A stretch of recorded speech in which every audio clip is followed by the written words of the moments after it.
sue me, but I made some alterations. To what, the suit? New look. New Batwoman. Batwoman. All new. Sundays. Only on Showcase. Don't forget to join us on Grey County Life at Home on Rogers. You never know what kind of shenanigans we're going to be up to.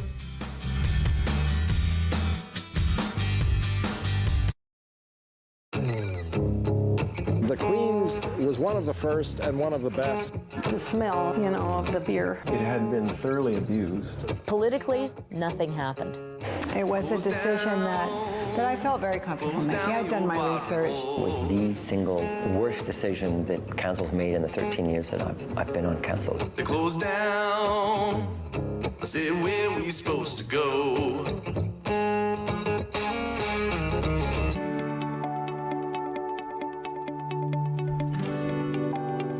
This is Rogers TV, Grey County.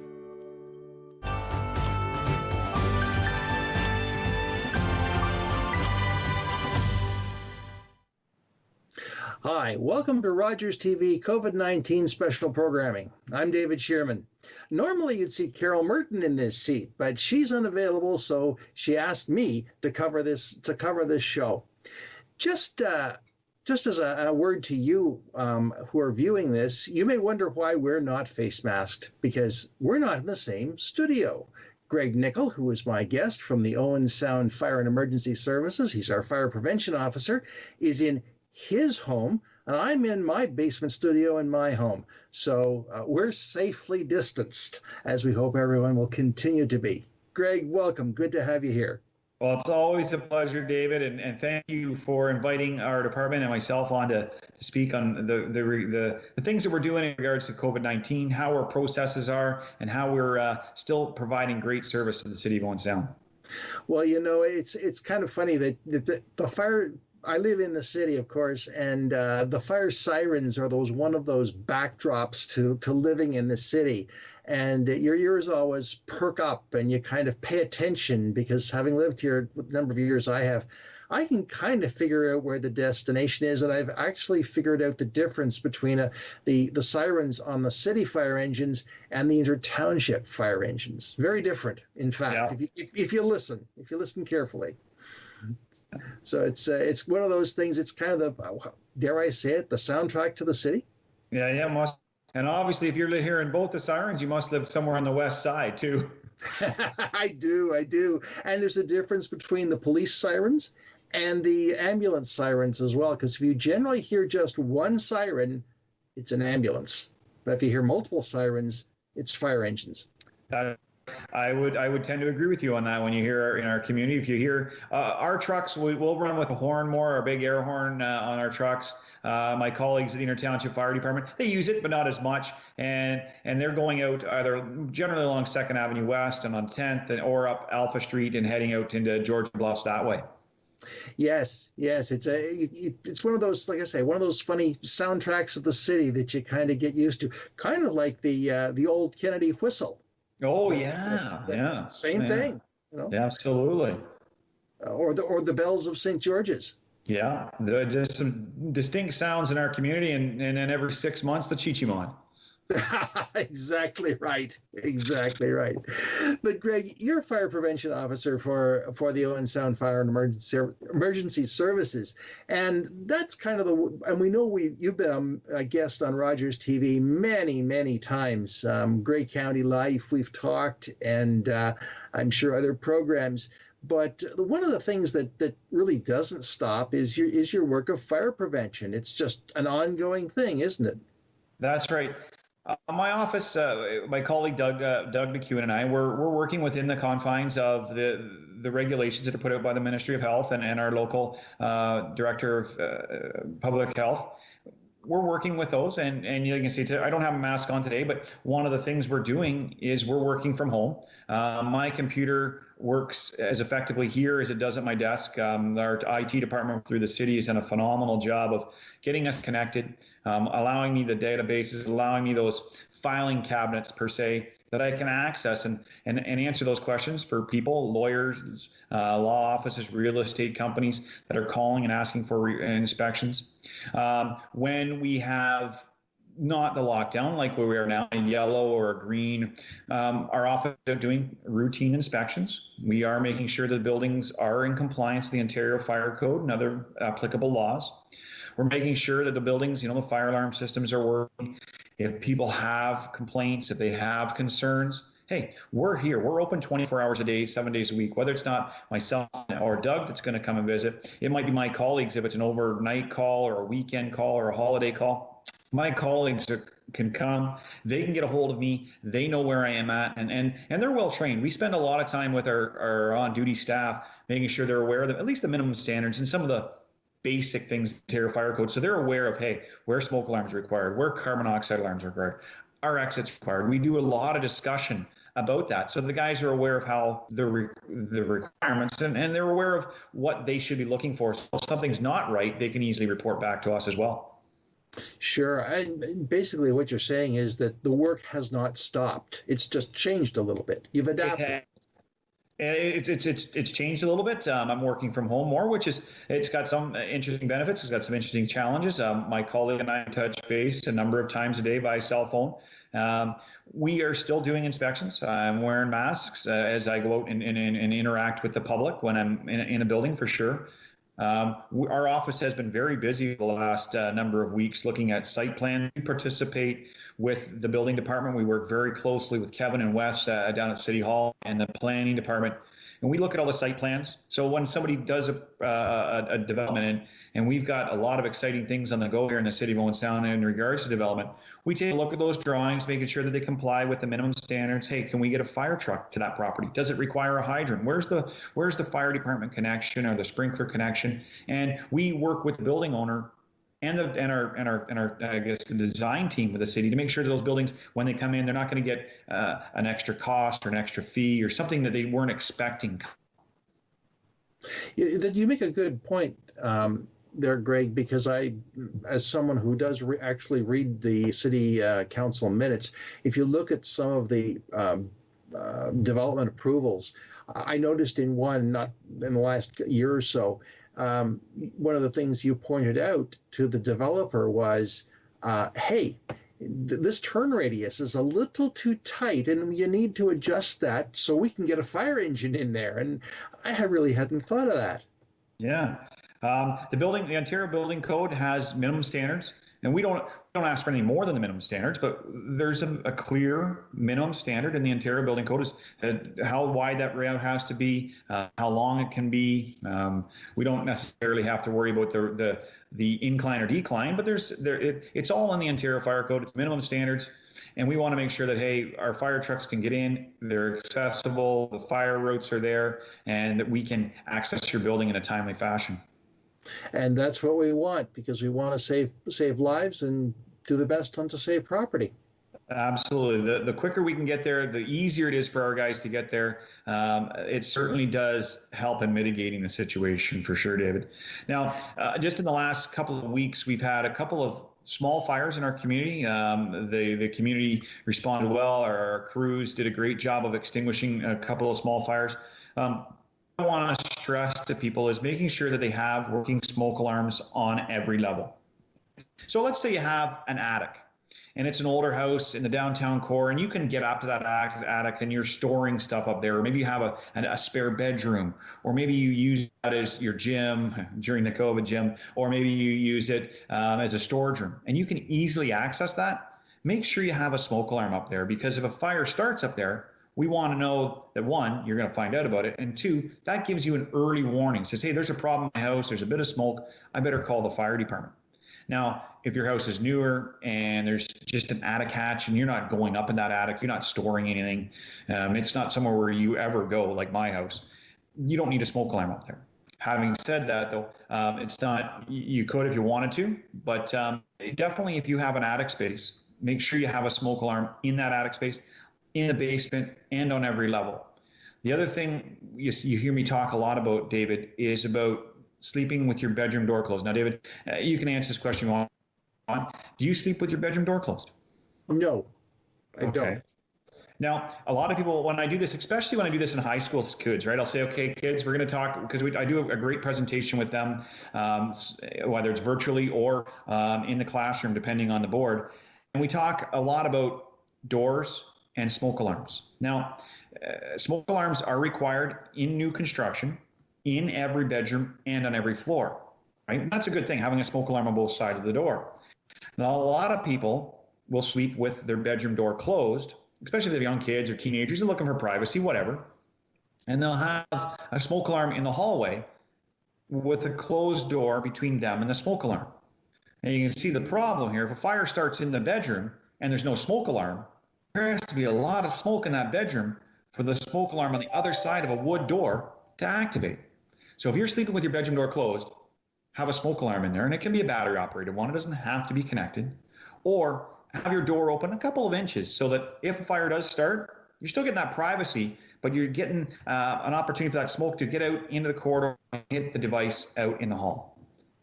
That makes a lot of sense, Greg. I know in my house we've actually got 2 smoke detectors in the basement, because one near the furnace, in the laundry room area which the furnace is very close to, and it's a kind of an open part of the basement, so there's nothing in between. And then one at the bottom of the stairs, and then one at the top of the stairs, but there's a closed door on the stairwell, so it's not as if smoke goes up, but there's a smoke detector right there. It's just outside the bedrooms as well. Yeah. So it's not a bad place for it, I guess. No, and smoke alarms need to be near the ceiling on the upper levels, right? Yes. I've seen it so many times. David, I've gone, he says, yeah, I got a smoke alarm there at the bottom of the stairs, upstairs. So when you explain that to somebody, say, okay, do you know how much smoke has to be on the upper floor to make the smoke alarm down there go off? And you can see them scratch their head and go, you know what? That makes a lot of sense. And I don't want to have my smoke alarm there. I want to have it up high where it's going to give early warning, you know? Yeah. And I can't stress enough, you and I talked a little off air about the importance of working smoke alarms and how they have a hush feature. We had an incident down at the coach last week, and the staff did a fantastic job of getting the individual out. The smoke alarm activated, did everything. The building did everything it was designed to do from a fire safety standpoint. The staff, Ed Leakey, did a great job. But as I went through that building, I explained to a lot of the residents there that, hey, there's a hush feature on that smoke alarm. And if you're smoking, or you have a smoke alarm that goes off a lot, and there's some of these people that do that, they have a smoke alarm that goes off a lot, whether it's because it's not placed correctly, or maybe they're burning something periodically. Instead of taking the battery of the smoke alarm, a lot of times what you can do is just press the hush feature.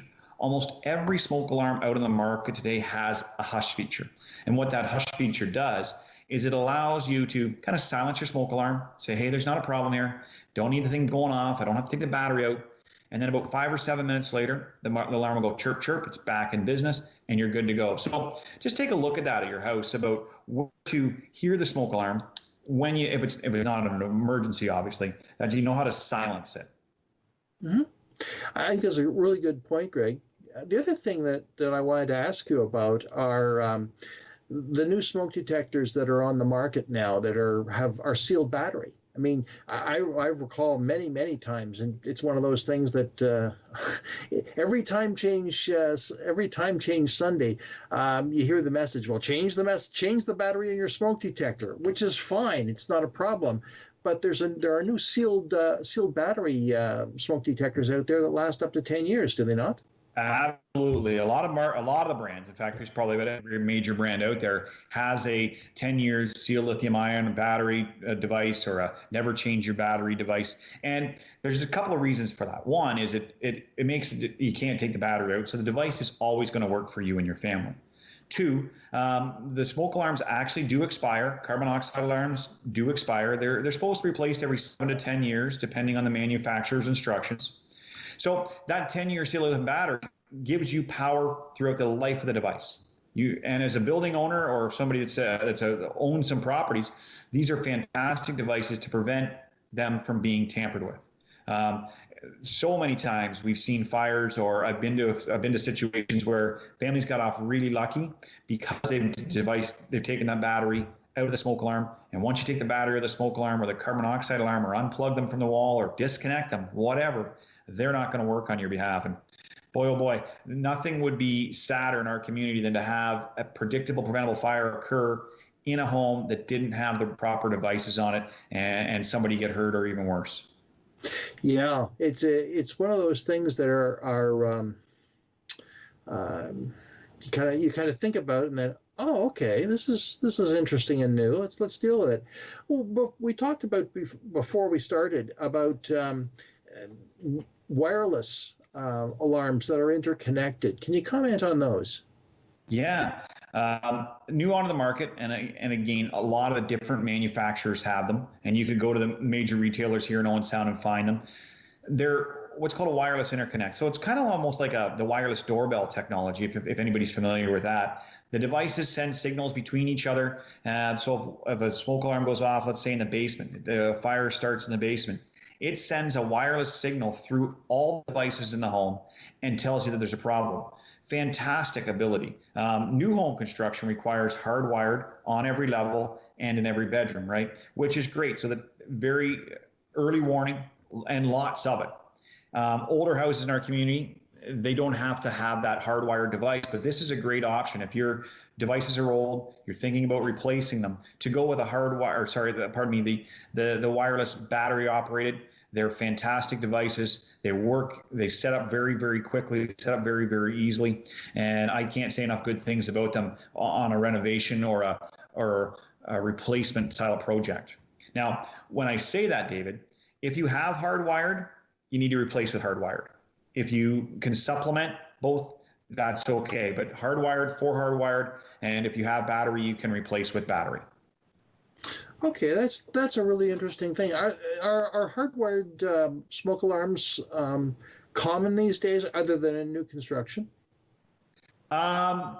As renovations occur, people are adding them, or it's also just a code requirement. Houses built, I want to say since 2007, well, the houses built back in the 80s had to have one smoke alarm up on the main floor between living and sleeping areas, and a lot of times they are hardwired. You'll see that in a lot of our houses in the city of Owen Sound. Hardwired smoke alarms and carbon monoxide alarms have been required since around 2012 in the Ontario Building Code on every level. Since 2015 on every level and in every bedroom with a visual strobe. So there's a lot of changes that have happened in the last decade in regards to smoke alarm and carbon monoxide alarms. And just last night, there was a call in the downtown area. Carbon monoxide alarm went off. Our crews went over in the early morning hours. We got a reading. We assisted the individual to make sure they have working devices. We called Union Gas so they could come and assess the situation, figure, I guess you'd call it Enbridge gas now, pardon me, to make sure that, hey, what's causing carbon monoxide? Because if you have carbon monoxide in your house at all, that's not okay. It's coming from somewhere and it shouldn't be. We're hearing stories out of Texas just in the last week of a lot of carbon monoxide poisoning. Because people are bringing in appliances that aren't designed to be used in the house, and as a result are having issues with carbon monoxide in their home. So carbon monoxide alarms are required in every home that has some sort of heating device, like a fuel-fired appliance, a wood stove, that kind of thing. If it's electrical, you don't have an issue with carbon monoxide in your home, or you shouldn't. Where is the best place to put a carbon monoxide detector? Somewhere where you can hear it when you're sleeping. Does that make sense to you? Yeah, I was just thinking, I've got one that's actually mounted on the wall at the level of a light switch. And that's okay. Carbon monoxide weighs almost the same as air, so it's going to travel through the house with the ambient airflow. That's why you might have one that's plugged into the wall down at the 18-inch mark. You could have it integrated with your smoke alarm on the ceiling. You could have it as a battery backup just sitting on top of the fridge. We don't care where you have your carbon monoxide alarm. You need to have it on every level that you have sleeping, and so that you can hear it when you're sleeping. New construction, it's all interconnected. So if a CO alarm goes off in my house, David, they're going to go off all the devices. It's going to tell you that, hey, there's carbon monoxide. Should I have a CO detector or carbon monoxide detector in the same area as a gas furnace? You can. There's nothing wrong with that. It's just that you may not hear it. My old house that I was in, my furnace is in the basement and I slept 2 stories away. And that's what happens in a lot of our downtown older homes. Furnaces are in the basement, hot water heaters in the basement. You put that device down there, you sleep, you close the garage door, you sleep with your bedroom door closed, close your basement door, sleep with your bedroom door closed, you're probably not going to hear that device. So having it upstairs where you can hear it when you're sleeping is very, very important. The other thing I wanted to talk a little bit about was what to do when the fire alarm goes off. Now, I know a lot of the viewers on Rogers Grey County Life and Rogers Community TV are people that reside in our large apartment buildings, 305 14th Street West, St. Francis Place, some of the bigger condos we have. And we get a lot of a question, what to do when the fire alarm goes off? Well, when a fire occurs in your apartment, first and foremost, if it's safe to do so, try to extinguish the fire if you can and it's small enough. If you can extinguish a fire, you vacate your apartment as quickly as possible, close the door. When you close the door, I use the term, you put the fire in the box, you're out in the hallway. Now you have two ways to go. You can walk by the pull station, give it a pull, and then that calls us, right?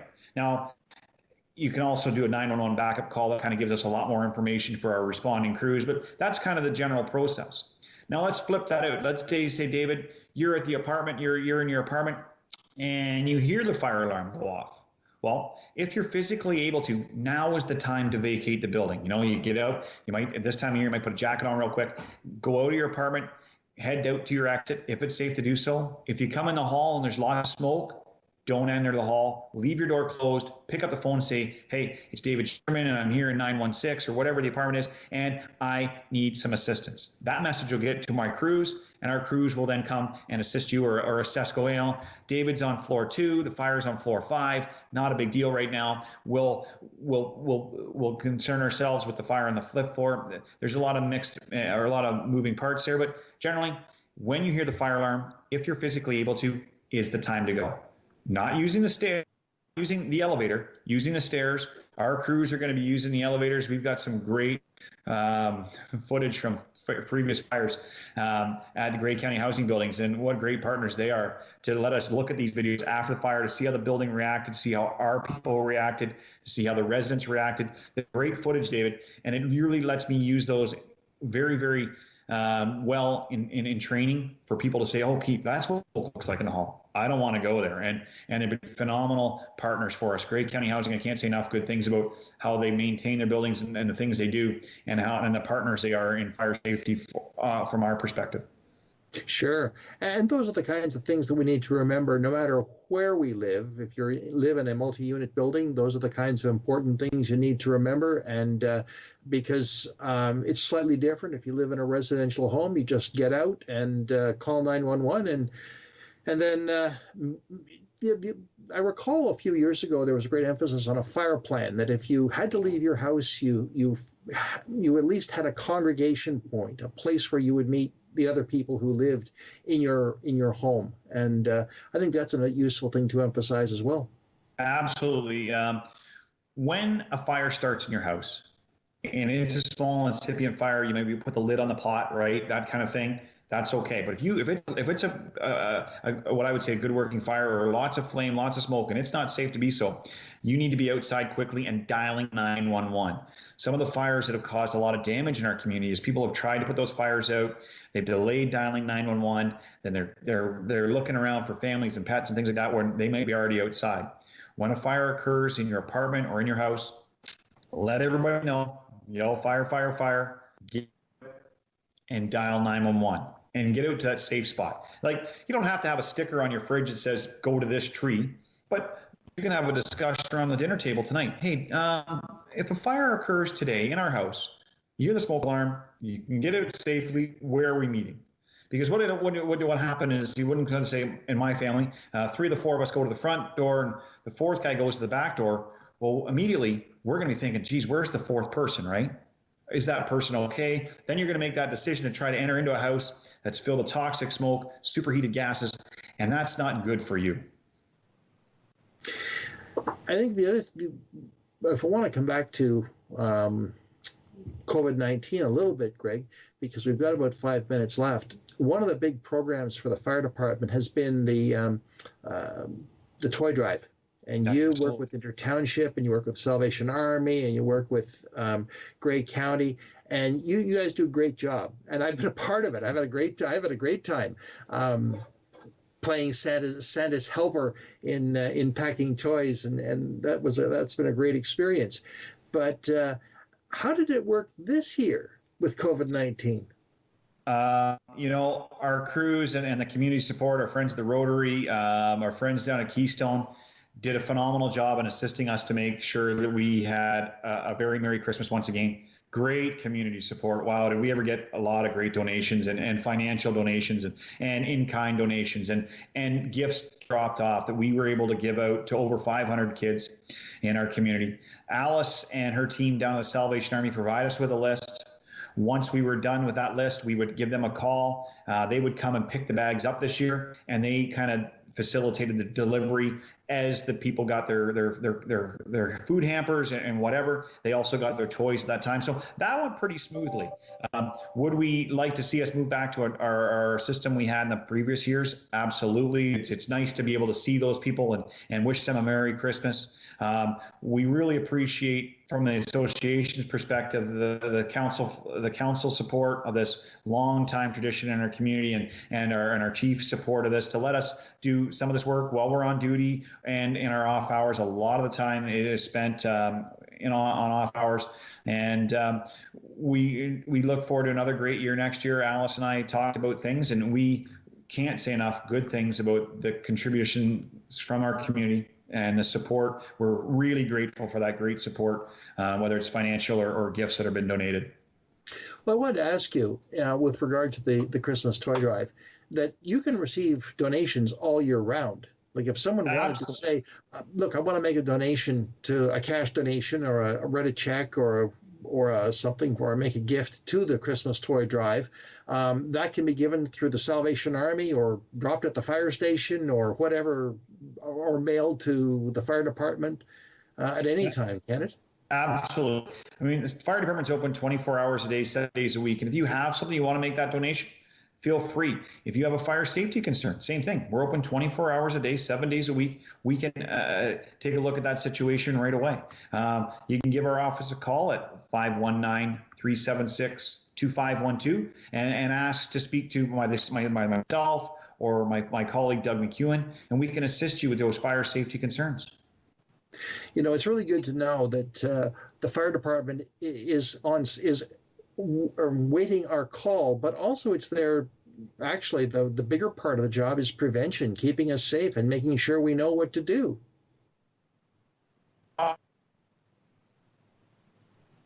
In our community, we've had great results in our community over the last number of years. We've had great partnerships, and that's one thing that my previous predecessor Tom Potter and I, we've always worked on building relationships. David, when you were with Central West Side, I would go in and chat to you, not just say, hey David, I'm here to do an inspection. I'd also ask, how's Dave doing, how's Pat doing, those kind of things. We want to make sure that we want to come back year in and year out. We want to work with you. We want to make sure that those buildings are there for eternity, and we want to make sure that you're safe. That's very, very true. It's one thing to have to deal with a working fire in a community building or in a home. It's a whole other thing to have to do the preventive work, which you do so well. Greg, we're out of time, and I wanted to thank you for sharing your thoughts with us in this special COVID-19 programming. It sounds like the message of fire prevention never, ever wears out. That's right. It doesn't. Predictable and preventable is one of my adages, Dave, and a lot of times the fires that occur are strictly predictable and preventable. Do your best to prevent those fires, and I trust you're going to have a healthy and safe life in regards to fire safety. Greg Nicol of Owen Sound Fire and Emergency Service, Fire Prevention Officer, thank you. And thank you, friends, for being a part of our special COVID-19 programming. I'm David Shearman. We'll see you again.